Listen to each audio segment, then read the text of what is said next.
ನಮಸ್ಕಾರ ಸ್ನೇಹಿತರೆ. ಯಾವ ಪಾಪದ ಕಾರಣದಿಂದ ಹೆಂಗಸರಿಗೆ ಗರ್ಭಪಾತ ಅಂದ್ರೆ ಅಬಾರ್ಷನ್ ಆಗುತ್ತೆ? ಸ್ನೇಹಿತರೆ, ಕೆಲವರನ್ನ ಹೊರತುಪಡಿಸಿ ಎಲ್ಲರೂ ಕೂಡ ಸಂತಾನ ಪಡಿಬೇಕು ಅಂತ ಆಸೆ ಪಡ್ತಾರೆ. ಅವರು ಪ್ರೆಗ್ನೆಂಟ್ ಆದ್ರೆ ಮನೆಯವರೆಲ್ಲ ಸೇರ್ಕೊಂಡು ಎಷ್ಟೋ ಖುಷಿಯಿಂದ ಸೆಲೆಬ್ರೇಟ್ ಕೂಡ ಮಾಡ್ಕೋತಾರೆ. ಅವರು ತುಂಬಾ ಹುಷಾರಾಗಿ ಕೂಡ ಇರ್ತಾರೆ. ಆದ್ರೂನು ಒಮ್ಮೊಮ್ಮೆ ಅಬಾರ್ಷನ್ ಆಗೋಗುತ್ತೆ. ಇದಕ್ಕೆ ಕಾರಣ ಏನು ಅನ್ನೋದನ್ನ ಸಾಕ್ಷಾತ್ ಶ್ರೀ ಮಹಾವಿಷ್ಣು ಹೇಳಿರೋಂತ ಈ ಕತೆ ಕೇಳಿದ್ರೆ ನಿಮಗೆ ಅರ್ಥ ಆಗುತ್ತೆ. ಆದ್ರೆ ಅದಕ್ಕೂ ಮುಂಚೆ ನೀವಿನ್ನೂ ನಮ್ಮ ಚಾನೆಲ್ ಅನ್ನು ಸಬ್ಸ್ಕ್ರೈಬ್ ಮಾಡ್ಕೊಂಡಿಲ್ಲ ಅಂದ್ರೆ ಖಂಡಿತ ಈಗಲೇ ಸಬ್ಸ್ಕ್ರೈಬ್ ಮಾಡ್ಕೊಳ್ಳಿ. ಹಾಗೆ ಈ ವಿಡಿಯೋ ಇಷ್ಟ ಆದ್ರೆ ಮರೀದೇ ಒಂದು ಲೈಕ್ ಕೊಡಿ. ಸ್ನೇಹಿತರೆ, ಒಂದು ದಿನ ಮಹಾಲಕ್ಷ್ಮಿ ಭೂಲೋಕ ಸಂಚಾರಕ್ಕೆಂದು ಹೊರಟು ಕೆಲವೇ ಹೊತ್ತಿನಲ್ಲಿ ಹಿಂದಿರುಗಿ ಬಂದು ಬಿಟ್ರು. ಅದನ್ನ ನೋಡಿದ ಮಹಾವಿಷ್ಣು, ದೇವಿ, ಭೂಲೋಕ ಸಂಚಾರಕ್ಕೆ ಹೋದ ನೀನು ಇಷ್ಟು ಬೇಗನೆ ಏಕೆ ಬಂದೆ? ನಿನ್ನ ಮುಖದಲ್ಲಿ ಹಲವಾರು ಪ್ರಶ್ನೆಗಳು, ಅನುಮಾನಗಳು ಕಾಣಿಸುತ್ತಿದೆ. ಏನಾಯಿತು ಎಂದು ಕೇಳಿದರು.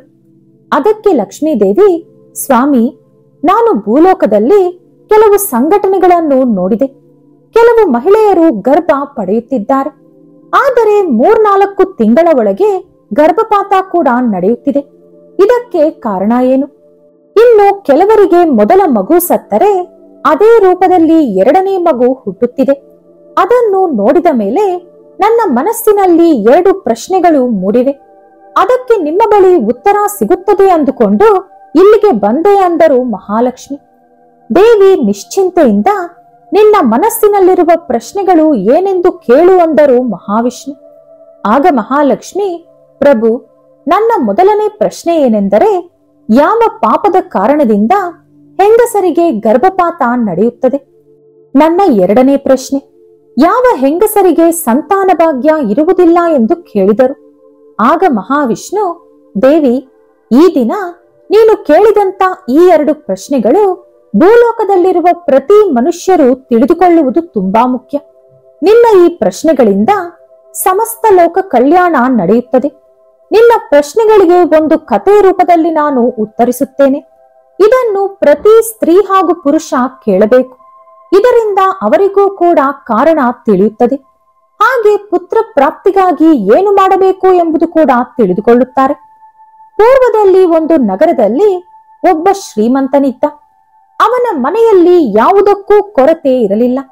ಅವನಿಗೆ ಒಬ್ಬಳು ಮಗಳಿದ್ದಳು. ಹೆಸರು ರೂಪವತಿ. ಅವಳನ್ನು ಒಬ್ಬ ವೈಶ್ಯನಿಗೆ ಕೊಟ್ಟು ಮದುವೆ ಮಾಡಿದ. ಮದುವೆಯ ನಂತರ ಗಂಡನೊಂದಿಗೆ ಅವಳು ತುಂಬಾ ಸಂತೋಷವಾಗಿ ಬದುಕುತ್ತಿದ್ದಳು. ಅವಳು ಗಂಡನನ್ನು ತುಂಬಾನೇ ಪ್ರೀತಿಸುತ್ತಿದ್ದಳು. ಅವಳ ಅತ್ತೆಯ ಹೆಸರು ಸುನಂದ. ಆಕೆ ಅಷ್ಟೊಂದು ಒಳ್ಳೆಯವಳಲ್ಲ. ಆದರೂ ಕೂಡ ಸೊಸೆಯನ್ನು ಮಾತ್ರ ಚೆನ್ನಾಗಿ ನೋಡಿಕೊಳ್ಳುತ್ತಿದ್ದಳು. ಏಕೆಂದರೆ ರೂಪವತಿ ತವರು ಮನೆಯಿಂದ ಬೇಕಾದಷ್ಟು ಹಣ, ಆಸ್ತಿ, ಒಡವೆಗಳು ತಂದಿದ್ದಳು. ಹಾಗಾಗಿ ಸೊಸೆಯ ಮೇಲೆ ಕಪಟ ಪ್ರೀತಿ ತೋರಿಸುತ್ತಾ ಆಗಾಗ ತವರು ಮನೆಯಿಂದ ಯಾವುದೋ ಒಂದು ವಸ್ತುವನ್ನು ತರುವಂತೆ ನಯವಾಗಿ ಕೇಳುತ್ತಿದ್ದಳು. ರೂಪವತಿಗೆ ತವರು ಮನೆಯಲ್ಲಿ ಯಾವುದೇ ಕಷ್ಟ, ಕೊರತೆ ಇಲ್ಲದ ಕಾರಣ ಅವಳು ಕೂಡ ಅಷ್ಟಾಗಿ ತಲೆ ಕೆಡಿಸಿಕೊಳ್ಳದೆ ಆಗಾಗ ತಂದೆಯ ಹತ್ತಿರ ಹೋಗಿ ಧಾನ್ಯ, ಹಸುಗಳು, ಒಡವೆಗಳು ಮುಂತಾದವುಗಳನ್ನು ತರುತ್ತಲೇ ಇದ್ದಳು. ತಂದೆ ಕೂಡ ಏನೂ ಅನ್ನದೆ ಮಗಳು ಕೇಳಿದ್ದಕ್ಕಿಂತ ಹೆಚ್ಚಾಗಿಯೇ ಕೊಟ್ಟು ಕಳಿಸುತ್ತಿದ್ದ. ಇದರಿಂದ ಸುನಂದಾಳಿಗೆ ಆಸೆ ಅತಿಯಾಗಿ ಬೆಳೆದು ಹೋಯಿತು. ರೂಪವತಿ ಒಬ್ಬಳೇ ಮಗಳಾದ್ದರಿಂದ ಸುನಂದ ಹೇಗಾದರೂ ಮಾಡಿ ಅವಳ ತಂದೆ ಮನೆಯ ಪೂರ್ತಿ ಸಂಪತ್ತು ದೋಚಿಕೊಳ್ಳಬೇಕು ಎಂದು ಸಂಚು ರೂಪಿಸಿದಳು. ಅದೇ ಪ್ರಕಾರ ಆಗಾಗ ರೂಪಾವತಿಯ ಮುಖಾಂತರ ಏನೋ ಒಂದು ತವರು ಮನೆಯಿಂದ ತರಿಸಿಕೊಳ್ಳುತ್ತಾ ರೂಪವತಿಯ ಹತ್ತಿರ ಮಾತ್ರ ಪ್ರೀತಿ ನಾಟಕ ಆಡುತ್ತಿದ್ದಳು. ಆದರೆ ರೂಪವತಿಗೆ ಅತ್ತೆಯ ಸಂಚು ಗೊತ್ತಿರಲಿಲ್ಲ. ಇನ್ನು ಅವಳ ಗಂಡ ಸಂಜಯ ಕೂಡ ತಾಯಿ ಮಾತುಗಳನ್ನೇ ಕೇಳುತ್ತಿದ್ದ. ಆ ರೀತಿ ಆ ಮನೆಯಲ್ಲಿ ಪ್ರತಿಯೊಂದು ಸುನಂದ ಹೇಳಿದಂತೆಯೇ ನಡೆಯುತ್ತಿತ್ತು. ಎಲ್ಲರೂ ಸುನಂದಾಳ ಮಾತುಗಳನ್ನೇ ಕೇಳುತ್ತಿದ್ದುದರಿಂದ ಆ ಮನೆಯಲ್ಲಿ ಗಲಾಟೆಗಳು ನಡೆಯುತ್ತಲೇ ಇರಲಿಲ್ಲ. ಕೆಲ ಕಾಲದ ಬಳಿಕ ರೂಪವತಿ ಗರ್ಭವತಿಯಾದಳು. ಈ ವಿಷಯ ಕೇಳಿದ ಸುನಂದ ತುಂಬಾನೇ ಸಂತೋಷಿಸಿ ನಿನ್ನ ತಂದೆಗೆ ವಿಷಯ ತಿಳಿಸಿ ಬಹುಮಾನಗಳನ್ನು ಕೇಳುವಂದಳು. ಮಾರನೆಯ ದಿನ ರೂಪವತಿಯ ತಂದೆ ತಾಯಿ ಕೆಲವು ಸಿಹಿ ತಿಂಡಿಗಳು, ಚಿನ್ನದ ಖಡ್ಗ, ಬಳೆ ಹಾಗೂ ದೊಡ್ಡ ಹಾರವೊಂದನ್ನು ತೆಗೆದುಕೊಂಡು ಬಂದರು. ಮಗಳೊಂದಿಗೆ ಸ್ವಲ್ಪ ಸಮಯ ಕಳೆದು ಮತ್ತೆ ಮನೆಗೆ ಹೋದರು. ರೂಪವತಿಯ ಅತ್ತೆ ಕೂಡ ಸೊಸೆಯನ್ನು ತುಂಬಾ ಹುಷಾರಾಗಿ ನೋಡಿಕೊಳ್ಳುತ್ತಿದ್ದಳು. ಮನೆಯಲ್ಲಿ ಅವಳೇ ಎಲ್ಲಾ ಕೆಲಸ ಮಾಡಿ ಸೊಸೆಗೆ ವಿಶ್ರಾಂತಿ ಕೊಡುತ್ತಿದ್ದಳು. ಅಷ್ಟೇ ಅಲ್ಲದೆ ಸಮಯಕ್ಕೆ ಸರಿಯಾಗಿ ಒಳ್ಳೆ ಊಟ ಕೂಡ ತಯಾರಿಸಿ ಕೊಡುತ್ತಿದ್ದಳು. ದಿನಗಳು ಕಳೆಯುತ್ತಿದ್ದಂತೆ ಹೊಟ್ಟೆಯೊಳಗೆ ಪಿಂಡ ಕೂಡ ಬೆಳೆಯುತ್ತಿತ್ತು. ಆದರೆ ಒಂದು ದಿನ ಇದ್ದಕ್ಕಿದ್ದಂತೆ ರೂಪವತಿಗೆ ಗರ್ಭಪಾತವಾಯಿತು. ಅದನ್ನು ನೋಡಿ ಸುನಂದಾಳಿಗೆ ತುಂಬಾನೇ ಕೋಪ ಬಂತು. ಅವಳು ಬಾಯಿಗೆ ಬಂದಂತೆ ಸೊಸೆಯನ್ನು ಬೈದಳು. ಅಯ್ಯೋ ಪಾಪಿ, ಏನು ಪಾಪ ಮಾಡಿದ್ಯಾ ಕಣೆ, ಚಿನ್ನದಂತ ಹೊಟ್ಟೆ ಹೊರಟೋಯ್ತು. ನಿನ್ನ ಮದುವೆ ಮಾಡಿಕೊಂಡು ನನ್ನ ಮಗನ ಜೀವನಾನೇ ನಾಶ ಆಗೋಯ್ತು ಅಂದ್ಲು. ಅದನ್ನು ಕೇಳಿದ ರೂಪವತಿ ತುಂಬಾ ನೊಂದುಕೊಂಡಳು. ಮೊದಲೇ ಗರ್ಭಪಾತ ಆಯ್ತು ಅನ್ನೋ ಒಂದು ದುಃಖ. ಅವಳನ್ನು ಸಮಾಧಾನ ಮಾಡೋದು ಬಿಟ್ಟು ಚುಚ್ಚು ಮಾತುಗಳಿಂದ ನೋಯಿಸುತ್ತಿರುವ ಅತ್ತೆ. ಇದರಿಂದ ತುಂಬಾ ಕೋಪಗೊಂಡು ರೂಪವತಿ, ಅತ್ತೆ, ನಾನು ಯಾವ ಪಾಪವೂ ಮಾಡಿಲ್ಲ. ಒಂದು ಹೆಣ್ಣಾಗಿ ಇಂಥ ಸಮಯದಲ್ಲಿ ನನಗೆ ಧೈರ್ಯ ತುಂಬೋದು ಬಿಟ್ಟು ಈ ರೀತಿ ಏಕೆ ನಿಂದಿಸುತ್ತಿದ್ದೀರಿ ಎಂದು ಕೇಳಿದಳು. ಅದಕ್ಕೆ ಸುನಂದ, ರೂಪ, ನೀನು ಖಂಡಿತ ದೊಡ್ಡ ಪಾಪನೇ ಮಾಡಿದ್ದೀಯ. ಪಾಪ ಮಾಡಿಲ್ಲ ಅಂದ್ರೆ ಈ ರೀತಿ ಗರ್ಭಪಾತ ಆಗುವುದಿಲ್ಲ ಅಂದ್ಲು. ಇದರ ನಂತರ ಆ ಮನೆಯ ಪರಿಸ್ಥಿತಿ ಪೂರ್ತಿ ಬದಲಾಗಿ ಹೋಯಿತು. ಸುನಂದ ಯಾವಾಗಲೂ ಸೊಸೆಯನ್ನು ಬೈಯುತ್ತಲೇ ಇದ್ದಳು. ಅವಳಿಗೆ ಸರಿಯಾಗಿ ಊಟ ಕೂಡ ಕೊಡುತ್ತಿರಲಿಲ್ಲ. ಮನೆಯಲ್ಲಿರುವ ಎಲ್ಲಾ ಕೆಲಸ ಕೂಡ ಸುನಂದಾಳ ಕೈಯಲ್ಲೇ ಮಾಡಿಸುತ್ತಿದ್ದಳು. ಮನೆಯಲ್ಲಿ ಎಲ್ಲರೂ ತಿಂದು ಊಟ ಉಳಿದಿದ್ದರೆ ಮಾತ್ರ ರೂಪವತಿ ತಿನ್ನಬೇಕಿತ್ತು. ಇಲ್ಲದಿದ್ದರೆ ಹಸಿದು ಹಾಗೆ ಮಲಗಬೇಕಿತ್ತು. ಈ ರೀತಿ ಕೆಲ ದಿನಗಳು ಕಳೆದ ಮೇಲೆ ರೂಪವತಿ ಮತ್ತೆ ಗರ್ಭವತಿಯಾದಳು. ಅದನ್ನು ಕೇಳಿ ಅವಳ ಗಂಡ ತುಂಬಾನೇ ಸಂತೋಷಿಸಿದ. ಆದರೆ ಸುನಂದಾಳಿಗೆ ಮಾತ್ರ ಯಾವ ಸಂತೋಷವೂ ಇರಲಿಲ್ಲ. ಮೊದಲ ಮಗುವನ್ನು ನುಂಗಿಬಿಟ್ಟೆ, ಈ ಮಗುವನ್ನಾದರೂ ಹೆತ್ತು ಕೊಡುತ್ತೀಯಾ ಅಥವಾ ಇದನ್ನು ಕೂಡ ನುಂಗಿಬಿಡುತ್ತೀಯಾ ಎಂದು ಚುಚ್ಚು ಮಾತುಗಳಿಂದ ಅವಳನ್ನು ಯಾವಾಗಲೂ ನೋಯಿಸುತ್ತಿದ್ದಳು. ಆದರೆ ರೂಪ ಮಾತ್ರ ಏನೂ ಮಾತನಾಡುತ್ತಿರಲಿಲ್ಲ. ಅವಳು ಗರ್ಭವತಿಯಾಗಿದ್ದರೂ ಕೂಡ ಮೊದಲಿನಂತೆ ಮನೆಯ ಎಲ್ಲಾ ಕೆಲಸ ಅವಳೇ ಮಾಡಬೇಕಿತ್ತು. ಅವಳ ಜೀವನ ಮಾತ್ರ ಬದಲಾಗಲಿಲ್ಲ. ಸುನಂದ ಸ್ವಲ್ಪ ಕೂಡ ಸೊಸೆಯ ಮೇಲೆ ಕರುಣೆ ತೋರಿಸುತ್ತಿರಲಿಲ್ಲ. ಇದೇ ರೀತಿ ರೂಪವತಿಗೆ 9 ತಿಂಗಳು ತುಂಬಿತು. ಒಂದು ಗಂಡು ಮಗು ಕೂಡ ಜನಿಸಿತು. ಆದರೆ ಮಗು ಕದಲುತ್ತಿಲ್ಲ. ತೀರಾ ನೋಡಿದರೆ ಅವಳಿಗೆ ಹುಟ್ಟಿದ್ದು ಸತ್ತು ಹೋಗಿರುವಂತ ಮಗು. ಆ ಮಗುವನ್ನು ಅಪ್ಪಿಕೊಂಡು ರೂಪ ತುಂಬಾ ಜೋರಾಗಿ ಅಳೋಕೆ ಶುರು ಮಾಡಿದ್ಲು. ಈ ವಿಷಯ ಕೇಳ್ಪಟ್ಟ ಅತ್ತೆ ಅಲ್ಲಿಗೆ ಬಂದು ಸೊಸೆಯನ್ನು ಮತ್ತೆ ಬೈಯೋಕೆ ಶುರು ಮಾಡಿದಳು. ನನಗೆ ಮುಂಚೆನೆ ಗೊತ್ತಿತ್ತು ಕಣೆ, ಇದೇ ರೀತಿ ಆಗುತ್ತೆ ಅಂತ. ನೀನು ಎಷ್ಟೊಂದು ಪಾಪ ಮಾಡಿದ್ರೆ ಮೊದಲನೇ ಮಗು ಹೊಟ್ಟೆಯಲ್ಲೇ ಸತ್ತು ಹೋಗ್ತಿತ್ತು, ಎರಡನೇ ಮಗು ಹುಟ್ಟುವಾಗಲೇ ಸತ್ತು ಹುಟ್ಟುತ್ತಿತ್ತು. ಇನ್ನು ನೀನು ಇಲ್ಲೇ ಇದ್ರೆ ನನ್ನ ಕುಟುಂಬವನ್ನ ಕೂಡ ನುಂಗಿಬಿಡ್ತೀಯ. ಮೊದಲು ಇಲ್ಲಿಂದ ಹೊರಟು ಹೋಗು ಅಂದ್ಲು. ಆ ಸಮಯದಲ್ಲಿ ಸಂಜಯ ಕೂಡ ಮನೆಯಲ್ಲಿ ಇರ್ಲಿಲ್ಲ. ಆಗ ರೂಪವತಿ, ಅತ್ತೆ, ನನ್ನ ಗಂಡನನ್ನು ಬಿಟ್ಟು ನಾನು ಬದುಕಿರೋಕೆ ಆಗಲ್ಲ. ಈಗ ಕೂಡ ನಾನು ನಿಮ್ಮ ಮಾತು ಕೇಳಿ ಒಂದು ಕೆಲಸದವಳಂತೆ ಈ ಮನೆಯಲ್ಲಿ ಬದುಕುತ್ತಿದ್ದೀನಿ. ಇನ್ನು ಮುಂದೆ ಕೂಡ ಅದೇ ರೀತಿ ಬದುಕುತ್ತೀನಿ. ನಿಮಗೆ ಇಷ್ಟ ಇಲ್ಲ ಅಂದ್ರೆ ನಿಮ್ಮ ಮಗನ ಕೋಣೆಗೂ ಕೂಡ ನಾನು ಹೋಗಲ್ಲ. ಹಸುಗಳನ್ನು ಕಟ್ಟಿ ಹಾಕೋ ಕಡೆ ಬೇಕಾದ್ರೂ ಇರ್ತೀನಿ. ಮನೆಯಲ್ಲಿ ಎಲ್ಲಾ ಕೆಲಸ ಮಾಡ್ತೀನಿ. ನೀವೇನಾದ್ರೂ ಕೊಟ್ರೆ ತಿಂತೀನಿ, ಇಲ್ಲದಿದ್ರೆ ಹಾಗೆ ಇರ್ತೀನಿ. ಆದ್ರೆ ನನ್ನ ಗಂಡನನ್ನ ನೋಡದೆ ನಾನು ಒಂದು ನಿಮಿಷ ಕೂಡ ಇರೋಕೆ ಆಗಲ್ಲ. ದಯವಿಟ್ಟು ನನ್ನನ್ನ ನನ್ನ ಗಂಡನಿಂದ ದೂರ ಮಾಡಬೇಡಿ ಅಂತ ಬೇಡ್ಕೊಂಡ್ಲು. ಸುನಂದ ಮಾತ್ರ ಎಲ್ಲಾ ಕೇಳಿಸ್ಕೊಳ್ದೆ ಇರೋ ತರ ಅವಳನ್ನ ಎಳ್ಕೊಂಡು ಬಂದು ಮನೆ ಆಚೆ ತಳ್ಳಿ ಬಾಗಿಲು ಮುಚ್ಚಿಬಿಟ್ಲು. ರೂಪವತಿ ಮನೆ ಆಚೆನೆ ಕುತ್ಕೊಂಡು ಜೋರಾಗಿ ಅಳ್ತಾ ಇದ್ಲು. ಎಷ್ಟೊತ್ತಾದ್ರೂ ಅತ್ತೆ ಮಾತ್ರ ಬಾಗಿಲು ತೆಗೀಲಿಲ್ಲ. ಹಾಗಾಗಿ ತವರು ಮನೆಗಾದ್ರೂ ಹೋಗೋಣ ಅಂದುಕೊಂಡು ಅಲ್ಲಿಂದ ಹೊರಟ್ಲು. ಅತ್ತೆ ಮನೆಯಿಂದ ತವರು ಮನೆಗೆ ಹೋಗಬೇಕು ಅಂದ್ರೆ ಒಂದು ಕಾಡು ಮಾರ್ಗದಲ್ಲಿ ಪ್ರಯಾಣಿಸಬೇಕು. ಆ ರೀತಿ ಅವಳು ಕಾಡಿನಲ್ಲಿ ನಡೆದುಕೊಂಡು ಬರುವಾಗ ಜೋರಾದ ಮಳೆ ಶುರುವಾಯಿತು. ಅವಳು ಒಂದು ದೊಡ್ಡ ಮರದ ಕೆಳಗೆ ಕುಳಿತುಕೊಂಡ್ಳು. ಆ ಸಮಯದಲ್ಲಿ ಆ ದಾರಿಯಲ್ಲಿ ಪ್ರಯಾಣಿಸುತ್ತಿದ್ದ ಒಬ್ಬ ಸಾಧು ಅವಳನ್ನು ನೋಡಿ, ತಾಯಿ, ಇಷ್ಟೊಂದು ಮಳೆಯಲ್ಲಿ ಇಂಥ ದೊಡ್ಡ ಕಾಡಿನಲ್ಲಿ ಒಂಟಿಯಾಗಿ ಏಕೆ ಕುಳಿತಿದ್ದೀಯಾ ಎಂದು ಕೇಳಿದರು.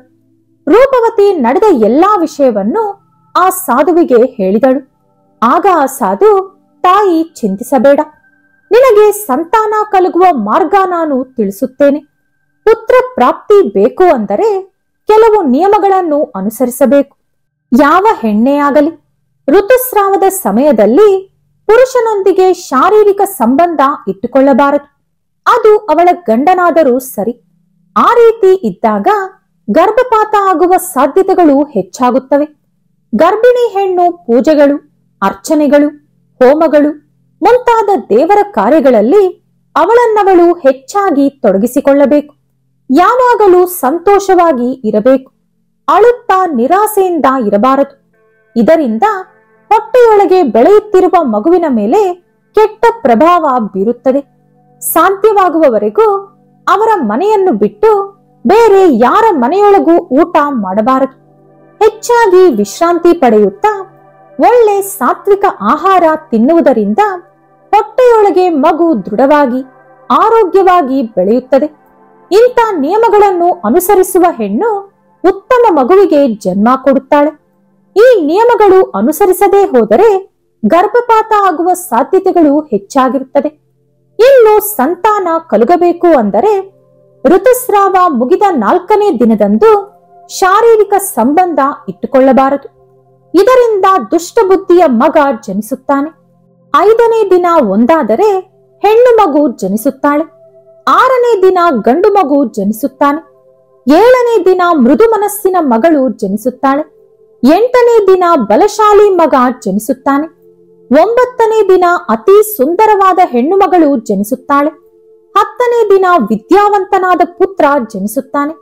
11ನೇ ದಿನ ಉತ್ತಮ ಗುಣಗಳಿರುವ ಮಗಳು ಜನಿಸುತ್ತಾಳೆ. 12ನೇ ದಿನ ಗುಣವಂತನಾದ ಮಗ ಜನಿಸುತ್ತಾನೆ. 13ನೇ ದಿನ ಲಕ್ಷ್ಮಿ ಸ್ವರೂಪವಾದ ಮಗಳು ಜನಿಸುತ್ತಾಳೆ. 14ನೇ ದಿನ ಒಳ್ಳೆ ಗುಣ ಹಾಗೂ ಬುದ್ಧಿ ಇರುವಂತ ಬಲಶಾಲಿ ಮಗ ಜನಿಸುತ್ತಾನೆ. ಈ ನಿಯಮಗಳನ್ನು ನೀನು ಅನುಸರಿಸಿದರೆ ನಿನಗೆ ಒಳ್ಳೆಯ ಮಗು ಜನಿಸುತ್ತದೆ ಎಂದು ಹೇಳಿ ಸಾಧು ಅಲ್ಲಿಂದ ಹೊರಟು ಹೋದರು. ಅವಳು ಅದನ್ನೇ ಯೋಚಿಸುತ್ತಾ ಕುಳಿತಿರುವಾಗ ಅವಳನ್ನು ಹುಡುಕಿಕೊಂಡು ಸಂಜಯ ಅಲ್ಲಿಗೆ ಬಂದ. ನಾನು ಅಮ್ಮನಿಗೆ ತಿಳಿ ಹೇಳುತ್ತೇನೆ, ಮನೆಗೆ ಬಾ ಎಂದು ಕರೆದ. ಅದು ಸಾಧ್ಯವಿಲ್ಲ. ನಾನು ಮಗುವಿಲ್ಲದೆ ಮನೆಗೆ ಹೋದರೆ ನನಗಲ್ಲಿ ಮರ್ಯಾದೆ ಇರುವುದಿಲ್ಲ ಅಂದಳು ರೂಪವತಿ. ಹಾಗೆ ಸಾಧು ಹೇಳಿದ ವಿಷಯವನ್ನೆಲ್ಲ ಗಂಡನಿಗೆ ಹೇಳಿದಳು. ಸಂಜಯ ಕೂಡ ಅವಳ ಮಾತಿಗೆ ಮರ್ಯಾದೆ ಕೊಟ್ಟು ಅದೇ ಕಾಡಿನಲ್ಲಿ ಒಂದು ಗುಡಿಸಲು ಕಟ್ಟಿಕೊಂಡು ಇಬ್ಬರು ಅಲ್ಲೇ ವಾಸವಿರಲು ಶುರು ಮಾಡಿದರು. ಇನ್ನು ಮಾಸಿಕ ಧರ್ಮ ಮುಗಿದ 14ನೇ ದಿನದಂದು ರೂಪ ಹಾಗೂ ಸಂಜಯ ಶಾರೀರಿಕವಾಗಿ ಒಂದಾದರು. ಅವಳಿಗೆ ಅತಿ ಬೇಗನೆ ಗರ್ಭ ಕೂಡ ಬಂತು. 9 ತಿಂಗಳ ನಂತರ ಒಬ್ಬ ಗಂಡು ಮಗುವಿಗೆ ಜನ್ಮ ಕೊಟ್ಟಳು. ಆಗ ಸಂಜಯ, ರೂಪ, ಮಗು ಇಲ್ಲ ಅಂತ ತಾನೆ ಅಮ್ಮ ನಿನಗೆ ಕಷ್ಟ ಕೊಡ್ತಾ ಇದ್ಲು. ಈಗ ನಮಗೆ ಮಗು ಆಗಿರೋದ್ರಿಂದ ಅಮ್ಮ ನಿನ್ನನ್ನ ಮೊದಲಿನಂತೆ ಚೆನ್ನಾಗಿ ನೋಡ್ಕೊಳ್ತಾಳೆ. ನಾನು ಕೂಡ ಅಮ್ಮನಿಗೆ ತಿಳಿ ಹೇಳ್ತೀನಿ. ಎಲ್ಲರೂ ಇದ್ದು ನಾವು ಅನಾಥರಂತೆ ಕಾಡಿನಲ್ಲಿ ಬದುಕೋದು ಏಕೆ? ನಮ್ಮ ಮಗ ನಮ್ಮಿಂದ ಅನಾಥನಂತೆ ಬೆಳೆದರೆ ಎಷ್ಟು ಚಂದ. ಬಾ ಮನೆಗೆ ಹೋಗೋಣ ಎಂದು ಕರೆದ. ರೂಪವತಿ ಕೂಡ ಸರಿ ಎಂದು ಹೇಳಿದಳು. ಇನ್ನು ರೂಪವತಿ, ಸಂಜಯ ಮಗುವನ್ನು ಕರೆದುಕೊಂಡು ಮನೆಗೆ ಹೋದರು. ಸುನಂದ ಕೂಡ ಮೊಮ್ಮಗನನ್ನು ನೋಡಿ ತುಂಬಾನೇ ಸಂತೋಷಿಸಿದಳು. ನಿಧಾನವಾಗಿ ನಡೆದ ವಿಷಯವನ್ನು ರೂಪವತಿಯ ಹತ್ತಿರ ಕೇಳಿ ತಿಳಿದುಕೊಂಡಳು. ಸುನಂದಾಳಿಗೆ ಇರುವಂತ ದುರಾಸೆಯಿಂದ ಆ ಸಾಧು ತುಂಬಾ ಜ್ಞಾನ ಹೊಂದಿರಬೇಕು. ನನ್ನ ಸೊಸೆಗೆ ಇನ್ನು ಮುಂದೆ ಮಕ್ಕಳು ಆಗೋಲ್ಲ ಅಂದುಕೊಂಡಿದ್ದೆ. ಅಂತದ್ದರಲ್ಲಿ ಇಷ್ಟು ಬೇಗನೆ ಮಗುವಾಗಿದೆ ಅಂದರೆ ಆತ ಮಹಾಜ್ಞಾನಿ. ನಾವು ಬಡವರು ಧನವಂತರಾಗಲು ಉಪಾಯ ತಿಳಿಸಿ ಎಂದು ಕೇಳಿದರೆ ಖಂಡಿತ ಅವರು ಯಾವುದೋ ಒಂದು ಉಪಾಯ ಹೇಳ್ತಾರೆ. ಅಥವಾ ಕಾಡಿನಲ್ಲಿ ನಿಧಿ ನಿಕ್ಷೇಪ ಇದ್ದರೆ ಅದರ ಮಾಹಿತಿ ಕೊಡ್ತಾರೆ. ಹೇಗಾದರೂ ಆ ಸಾಧುವನ್ನು ಕಂಡುಹಿಡಿದು ಆ ಮಾರ್ಗವನ್ನು ತಿಳಿದುಕೊಳ್ಳಬೇಕು ಅಂದುಕೊಂಡು ಮನೆಯಲ್ಲಿ ಯಾರಿಗೂ ಕೂಡ ಹೇಳದೆ ಕೇಳದೆ ಆ ಸಾಧುವನ್ನು ಹುಡುಕಿಕೊಂಡು ರಾತ್ರೋರಾತ್ರಿ ಕಾಡಿಗೆ ಹೋದಳು ಸುನಂದ. ಆದರೆ ಹಠಾತ್ತನೆ ಒಂದು ಸಿಂಹ ಬಂದು ಅವಳನ್ನು ಕೊಂದು ತಿಂದು ಹಾಕಿತು. ಬಳಿಕ ಸುನಂದ ನರಕಕ್ಕೆ ಹೋದಳು. ಅಲ್ಲಿ ಅವಳು ಮಾಡಿದಂತ ಮೋಸ, ತೋರಿಸಿದಂತ ಕಪಟ ಪ್ರೀತಿ, ಸೊಸಗಿ ಕೊಟ್ಟ ವೇದನೆ ಎಲ್ಲದಕ್ಕೂ ಕೂಡ ಶಿಕ್ಷೆಗಳನ್ನು ಅನುಭವಿಸಿದಳು ಎಂದು ಮಹಾವಿಷ್ಣು ಲಕ್ಷ್ಮೀದೇವಿಗೆ ಕತೆ ಹೇಳಿದರು. ಅದರ ಬಳಿಕ ದೇವಿ, ಗರ್ಭಪಾತ ಯಾವುದೇ ಪಾಪದಿಂದ ಬರುವುದಿಲ್ಲ, ಕೆಲವು ದೋಷಗಳಿಂದ ಉಂಟಾಗುತ್ತೆ. ಋತುಸ್ರಾವದ ಸಮಯದಲ್ಲಿ ಮಹಿಳೆ ಹೆಚ್ಚು ವಿಶ್ರಾಂತಿ ಪಡೆಯಬೇಕು. ಆ ಸಮಯದಲ್ಲಿ ಆಕೆಯ ದೇಹ ತುಂಬಾ ಸೂಕ್ಷ್ಮವಾಗಿರುತ್ತದೆ. ಅಂತ ಸಮಯದಲ್ಲಿ ಆಕೆ ಹೆಚ್ಚು ಕಷ್ಟಪಟ್ಟು ಕೆಲಸ ಮಾಡಿದರೆ ಅವಳ ದೇಹ ರೋಗ ನಿರೋಧಕ ಶಕ್ತಿಯನ್ನು ಕಳೆದುಕೊಳ್ಳುತ್ತದೆ. ಅಂತ ಹೆಣ್ಣು ಗರ್ಭವತಿಯಾದರೆ ಅದು ಉಳಿಯುವುದಿಲ್ಲ. ಇನ್ನು ಋತುಸ್ರಾವದ ಸಮಯದಲ್ಲಿ ಗಂಡ ಹೆಂಡತಿ ಶಾರೀರಿಕವಾಗಿ ಒಂದಾದರೂ ತದನಂತರ ಆಕೆಗೆ ಬರುವಂತ ಗರ್ಭ ಕೂಡ ಉಳಿಯುವುದಿಲ್ಲ. ಇನ್ನು ಕೆಲವು ಮುಖ್ಯ ದೋಷಗಳಾದ ಪಿತೃದೋಷ, ಸರ್ಪದೋಷ, ಸ್ತ್ರೀ ಶಾಪ ಮುಂತಾದ ದೋಷಗಳಿದ್ದರೂ ಗರ್ಭ ಉಳಿಯುವುದಿಲ್ಲ. ಅದೇ ರೀತಿ ಈ ದೋಷಗಳಿಂದ ಸಂತಾನ ಕೂಡ ಕಲಗುವುದಿಲ್ಲ. ಈ ದೋಷಗಳಿಂದ ವಿಮುಕ್ತಿ ಪಡೆದುಕೊಂಡರೆ ಉತ್ತಮ ಸಂತಾನ ಪಡೆದುಕೊಳ್ಳುತ್ತಾರೆ ಎಂದರು ಮಹಾವಿಷ್ಣು. ಈ ವಿಡಿಯೋ ನಿಮಗೆ ಇಷ್ಟ ಆದರೆ ಲೈಕ್ ಮಾಡಿ, ಶೇರ್ ಮಾಡಿ. ಇಂಥ ಹೆಚ್ಚಿನ ಉತ್ತಮ ಕಥೆಗಳಿಗಾಗಿ ತಪ್ಪದೇ ನಮ್ಮ ಚಾನೆಲ್ ಅನ್ನು ಸಬ್ಸ್ಕ್ರೈಬ್ ಮಾಡ್ಕೊಳ್ಳಿ. ನಾಳೆ ಮತ್ತೊಂದು ವಿಡಿಯೋದೊಂದಿಗೆ ಪುನಃ ಭೇಟಿಯಾಗೋಣ. ಧನ್ಯವಾದಗಳು.